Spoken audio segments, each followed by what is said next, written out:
welcome back to this series on my channel where I talk about Final Fantasy VII. Last time I talked about Barrett's arc in Corel in Rebirth. If you haven't watched that video yet, please check it out in the playlist. Today I'm going to talk about a different character and something that shocked me and many others during the first playthrough of Rebirth, and that is of Red XIII and his voice. For the sake of organization, I'm going to go over the chronological events that led to his voice reveal. Then I'll go over my personal experience and reaction to it, and finally I'll make my analysis and interpretation. Keep in mind that I won't go too far in depth with some aspects of Red's character and his arc because I'm saving that for future videos. When I'll get into my analysis and interpretation bit, I will go into theoretical territory a little bit, and it might come off as reaching to some of you. If it seems that way to you, take it with a grain of salt. At the end of the day, I'm having fun thinking and making theories about this game, and I don't mind being wrong. Finally, I understand that some of you may be playing Rebirth for the first time because of the PC release. If you aren't past Cosmo Canyon yet, please come back to this video after you're past it so that you don't get spoiled. So with all of that out of the way, let's get started. The party first encounters Red XIII when they find and rescue Aerith in Hojo's lab during Remake. Barrett shoots at the lock in Aerith's cell, and as a result, Red's cell opens as well. While they're leaving, Red jumps up and blocks their way while growling. After a moment, he runs off, crashing through glass. Aerith says that they need to go before she runs after him. While following Aerith, they see Red going after Hojo. But before Red can reach him, the elevator doors close. Menacingly, Red turns around and approaches them. Tifa and Barrett are ready to fight when Aerith stops them and tells them, "This child's a friend." She slowly approaches him and reaches her hand to touch his head. He initially moves it out of the way, but she doesn't give up and slowly reaches to him until she makes contact. There is a subtle glitch effect, but it's not aggressive like Cloud's Genova headaches. Red's narrowed eyes and bare teeth slowly relax, and then he twitches his ears. Barrett asks what he is, when, to everyone's surprise, Red starts talking. A fascinating question. His voice is deep, raspy, mature, and he talks with a large vocabulary and long sentences, indicating to us that he's wise. He tells them that he is what they see, and he wants to leave it at that. Tifa notices the 13 branding on his skin and asks about that. So he tells them that his classification from Hojo is Red XIII. Tifa guesses that he has another name and asks what it is, but he won't answer. It's clear that he's hiding a lot and doesn't trust them yet. Later, when Whispers gather in Aerith's old room in the lab, Red explains to the party what they are. They show up when someone attempts to change fate, and they intervene to make sure that doesn't happen. Tifa keeps asking him questions about the planet and the live stream, and he answers them all, indicating his knowledge of these topics. Barrett asks him how the hell he knows all of this. He's skeptical because Red is Hojo's lab rat dog, and he doesn't trust him yet. So Red explains that when Aerith touched his head, that he found this knowledge about the Whispers. This is when Aerith explains that Shinra isn't the bigger threat, and she's doing everything she can to help. But every time the Whispers touch her, they take a part of her away. Red shares even more knowledge while they're fighting the Harbinger of Destiny after they see a vision of Red running in a canyon, which is showing the ending cutscene of the OG 500 years after they stop Sephiroth and the meteor. Barrett asks what the fuck they just saw, so Red explains that it's a glimpse of the future if they fail today. This indicates that through the knowledge he gained from Aerith, he also saw future events at this point. The morning after Cloud tells the party about the Nibelheim incident, he finds Red outside and calm. He tells him that until his debt to them for freeing him from Hojo's lab is repaid, that he'll go with them on their journey. Fast forward to when the party's at the inn in Under Junon. Cloud overhears Aerith talking about how she could feel them slipping away one by one, and the tighter she held on, the more she lost. Then a different voice that sounds childlike says, I know, I felt the same. It was like they were sucking them straight out of my head. The main scenario indicator then goes off saying a stranger's voice. Aerith then continues saying that the worst part is that she doesn't know what's missing. It's on the tip of her tongue, but it just won't come to her. While she's saying this, the camera is only showing her. The voice replies, "Damn whispers." Aerith asks if he's seen them lately, when they're alerted by Cloud's presence. Cloud approaches her at the door and asks who's with her when Red comes out. Cloud says that he thought she was talking to someone else, which she denies and basically tells him goodnight. Later, when they're in Costa del Sol at Johnny's Seaside Inn, Aerith is in the shower and Red is lounging on a bed. She thanks someone for keeping watch and promises that she won't take long. We see Red's tail in the shot and hear the same childlike voice from before that says, "Take your time." Aerith then says that the water won't turn off. The voice asks in reply if she's almost done. When she doesn't respond, the voice asks, "Aerith?" The camera focuses on Red's eyes opening, and he quickly goes to her and asks if she's okay. She comes out of the shower, shows him her materia, and asks him what color it is. He responds that it doesn't have any, so she explains to him that it used to be white when they were in Midgar. He explains that materia is formed in the life stream from knowledge and memories. From this, they both guess that the Whispers took those from her and, as a result, from the materia. He asks her if these memories were precious, to which she confirms. Then he suggests that they go to the beach with Tifa to cheer up. At the Corel reactor, when they encounter a weapon, Red explains what it is, and that they're guardians of the planet and only show up when it's in grave danger. Hojo has looked for them for years. Here yet again, Red is demonstrating his knowledge to the party. I believe that this knowledge was more so from studying planetology with Bugenhagen instead of what he learned from Aerith. When they're in Gongaga and Cisne is telling them about how they tried to go to the reactor to check out the noise, but they were blocked by black wisps, Red is surprised that she could see them. She asks if he knows what they are, so he responds that they're whispers. From there, he joins Cloud, Barrett, and Kate Sith to go check out the reactor. On the way, he explains to Kate what the whispers are, and Barrett says that he thought that they had changed fate already. Red hypothesizes that maybe the whispers are now watching over their fate. A little later, he asks how Cisne can see the whispers now, and Cloud thinks that it might be a setup. After Tifa falls into the live stream and tells the others about the battle between the Black Whispers and the White Whispers, Cisne walks in and says that there are other places to have these conversations. Red's ears wiggle at this, and he excitedly says, "Like Cosmo Canyon." After Barrett and Yuffie express excitement for very different reasons, Red explains that since long ago, it's been a place for both planetary energies and ancient wisdom. Tifa asks why he's so excited, so he explains that he grew up there. After flying there and going through the canyon to reach the Veil, Red immediately rushes to the guards, and the mystery of the stranger's voice is finally solved as he uses this voice with the guards while saying, "It's me, I'm back!" Hey, guys! It's me! I'm back! The guards call him Nanaki and says, "I cannot believe it, it really is you." He starts to pet him, and Nanaki has a carefree laugh like a child while his tail wiggles wildly, spreading the fire everywhere and scaring the shit out of Barrett. The guard then tells him to go pay his respects to fellow Bugenhagen. Before Red leaves, he tells them to let the party through and vouches for them.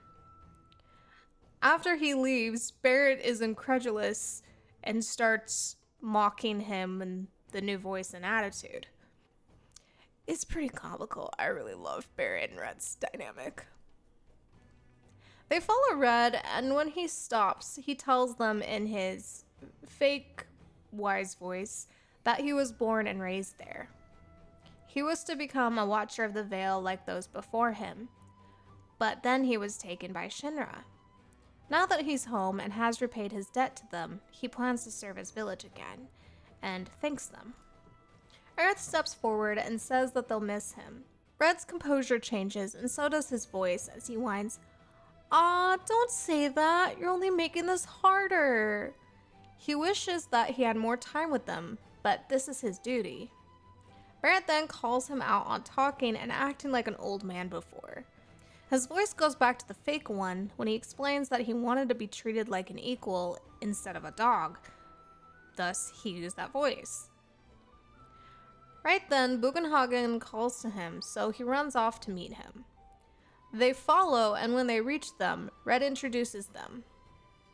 Bugenhagen says that he knows some things about the planet, and Red gushes that he doubts that there are things that he doesn't know. Bugenhagen laughs and said that it might seem that way to a child like him. Red protests that he's not a child anymore, he's 48.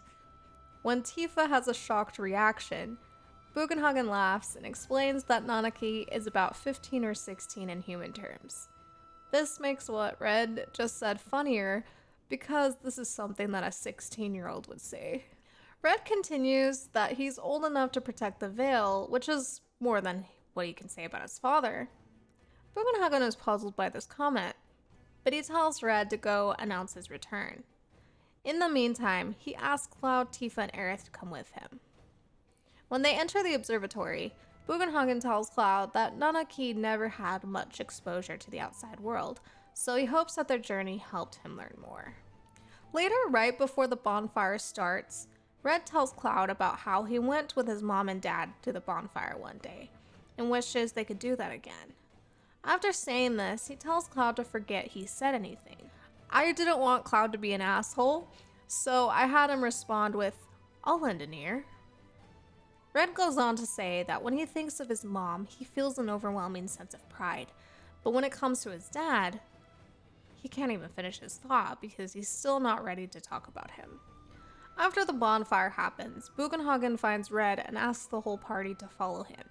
He leads them to a sealed door, which he opens so that Red can undergo his trial in order to prove himself and become a Watcher of the Veil. Since Nanaki's trial and revelation about his father is such an impactful and emotional character arc for him, I'm not going to go in depth about it in this video. I will make a whole separate video about just this part in order to do it complete justice. But for the sake of this video, let's just say that here Red learns the truth about his father Seto and his sacrifice for the sake of the Veil against the Gi tribe. Learning about his father's sacrifice helps Red grow so much as a character, but this trial also shows how much he has already grown. Here Bugenhagen tells him that he needs to leave the Veil and continue to help Cloud and the party. Nanaki protests, saying that he needs to be a watcher and help his village. Bugenhagen disagrees with him and thinks that if he doesn't continue with the party, then he wouldn't gain the wisdom he needs and would grow to be ignorant. So Bugenhagen tells him that he failed the trial and to come back later. After saying this, he asks if he's up to it. Nanaki says, "You bet I am." He runs towards Seto and declares, "I am Nanaki, Watcher of Cosmo Canyon, and son of Seto, protector of our Veil." Before they leave, Nanaki promises to make his dad proud. After this, Red continues to use his real voice around the party. It's only sometimes that he slips back into his old man voice. When I first played Rebirth and played through the parts where Aerith was talking with the stranger's voice, I was naturally very confused, like I'm sure a lot of you were. I was actually under the impression that she was talking to a Cetran child in the live stream or something. Once they reached Cosmo Canyon and it was revealed that it was actually Red's real voice, I was shocked. There they are. Hey, guys! It's me! Oh my god, his voice changed again. Why is his voice different? So I immediately looked up reactions to this and started thinking about it. Looking back, I think it's really clever how his voice was teased during these sections in Under Junon and Costa del Sol when he's alone with Aerith. The camera shots were clever too, with just showing Aerith in Under Junon and then with just showing Red's tail in Costa del Sol. His real voice was a slow reveal instead of an out-of-the-blue one that happened when they reached Cosmo Canyon, which I think was a great choice so that it wasn't too jarring, but also showed some foreshadowing. To be honest though, when I played through the whole game the first time, I missed his old man voice and wanted it back. The childish voice would get on my nerves a lot, but now I'm really glad that it stayed because it shows Red's character development. In making this video and thinking about it some more, I have come to the conclusion, however, that this voice change is deeper than we may all be initially thinking. First of all, in the OG, it was hard to catch his voice change as it was 1997, there was no voice acting, and the localization to English was pretty bad during that area, to an almost comical degree sometimes. To show his change, the developers initially gave him longer and more intelligent vocabulary-filled sentences, and when he got to Cosmo Canyon, his sentences became shorter and more slang-heavy. These nuances were literally lost in translation during the localization process. Now that we have voice acting and better localization, this change has now become super obvious, which is jarring for fans that grew up on the OG. As a result, it took a lot of us a while to warm up to this change. And I know that there are still a lot of OG fans who don't like the change, which is honestly pretty understandable. But I think that it's really cool and makes us rethink this character and connect with him more. The truth of the matter is that Red XIII has become a much more nuanced and complex character than we all thought. The changes made to the story has given this, in my opinion, an extra layer. I believe that there are many reasons why he used an older voice with the party initially. He was ashamed of his dad and didn't want to be associated with him. He wanted to be taken seriously by the rest of the party. He is traumatized by being a Hojo experiment. And finally, he gained knowledge through Aerith. I think that gaining that knowledge helped contribute to this old wise man facade that he presented. Now, I want to make it clear that I don't think that this was the main reason why the developers decided to give Red this knowledge, but I believe that it's still a contributing factor and adds to Red's front that he's keeping. Especially since in these scenes with Aerith, he is using his real voice while talking about the Whispers taking away their knowledge. The developers didn't do this for the hell of it. This was intentional.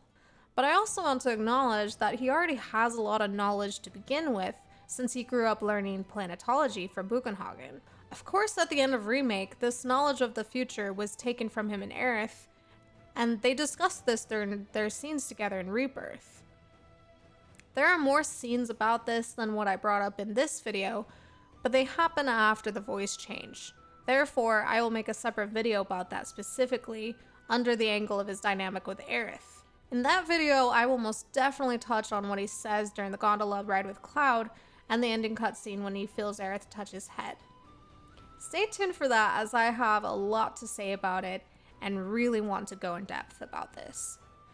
Anyway, between him losing that knowledge, becoming comfortable with the party, and learning to trust them, returning to Cosmo Canyon and using his real voice in order to be recognized by the guards, gaining experience with the world and new places with the party, having time away from the lab and that trauma, and finally learning the truth about his father, Red finally became confident and comfortable enough with himself to drop the act and to be himself around the rest of the party. He learned to become proud of his own heritage and of himself. He's finally starting to become an adult instead of pretending to be one. It's a really compelling and relatable arc, as we all were teenagers once and wanted to be taken seriously. A lot of players also have traumas with mental health and family struggles that might be similar to Red's in some ways. Ultimately, I believe that there are a lot of parallels between Cloud and Nanaki. During the games, they are both pretending to be something they're not. The big difference here, however, is that Nanaki is doing it consciously while Cloud is doing it subconsciously. Cloud has PTSD, DID, and cells from a literal alien in his head that are fucking with him constantly. Nanaki doesn't have that. However, they both underwent experiments from Hojo and are showing similar trauma responses in this way. I believe that Red XIII's character arc with his voice change has an impact on Cloud, at least subconsciously.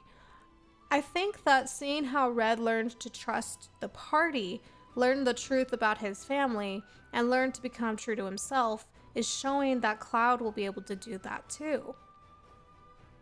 Additionally, like how it was hard for most fans to see the changes in Red in the OG, but during Rebirth it's been made clear, in Part 3, it will become really clear that the real Cloud is a lot different than Soldier Persona Cloud and the emo Cloud from Kingdom Hearts and Advent Children. I, for one, am really excited to see this, as this is a misunderstanding that some fans have that really bothers me, and I want to see it cleared up. Since we got to see this with Red, I have hope that we will see this with Cloud as well. In conclusion, even though this voice change was initially divisive and sparked a lot of conversation, now that I've had time to marinate on this, I think it was a very interesting, cool, complex, and compelling enhancement from OG to Rebirth. This change really makes Red XIII, or Nanaki, so much more relatable of a character and helps us, the players, connect with him more than when he pretended to be something he's not. We got to do that along with the party, which I think was cleverly handled. The way that the game slowly teased this reveal to us was also done in a very clever way through the dialogue and the camera shots. I am now a big fan of this change, and it makes me very hopeful about the character arcs we will get to see in Part 3, as well as how the developers will continue to handle Red's character development specifically. Now, I cannot wrap up this video without talking about Max Middleman's performance as Red XIII. When I watched the remake panel at New York Comic Con on YouTube before Rebirth's release, I was shocked when I heard his talking voice, since it's so different from Red's old man voice. I instantly gained a lot of respect for him, and I think he did an absolutely fantastic job with both voices in communicating the nuances and contrast between them. He shows a lot of versatility in this, which is really not easy to do, as he basically had to do two characters in one. Like I said about John Eric Bentley, Max really deserves more praise for what he brought to Red's character. Thank you so much for watching. Please like this video, comment what you appreciate about his voice change, as well as your thoughts about it, or anything that I may have missed in this video. I love hearing your interpretations, as it gives me a lot to think about and helps me see things in a new way. Finally, please subscribe if you haven't yet, as I will continue to make content about the compilation. Please ring the notification bell so you can be notified of when I'll have more videos, like about Red's trial and learning about his father, and about his friendship with Aerith and what that means. Thank you so much for watching, and I will be back with another video soon. Bye!